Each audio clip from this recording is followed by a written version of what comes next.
यार ये एक छोटी सी प्रॉब्लम है, प्रॉब्लम नंबर 31।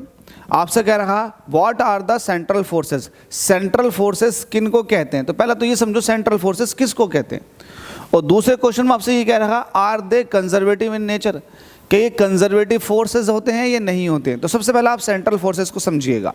अगर मेरे पास एक दो गोले हैं, एक को मैंने मान लिया अर्थ और एक को मैंने मान लिया सन, अगर इन पर आप फोर्स देखोगे तो इन पर लगता है ग्रेविटेशनल फोर्स, और ग्रेविटेशनल फोर्स इनके सेंटर पर लगता।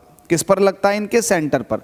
या फिर आप ये कह सकते हैं कि इनके सेंटर और इनके सेंटर को मिलाने वाली लाइन के अलोंग ये फोर्स एक्ट करता, इसलिए इसको सेंट्रल फोर्स कहते हैं, क्योंकि सेंटर के अलोंग लग गया। तो यार ये सेंट्रल फोर्स है।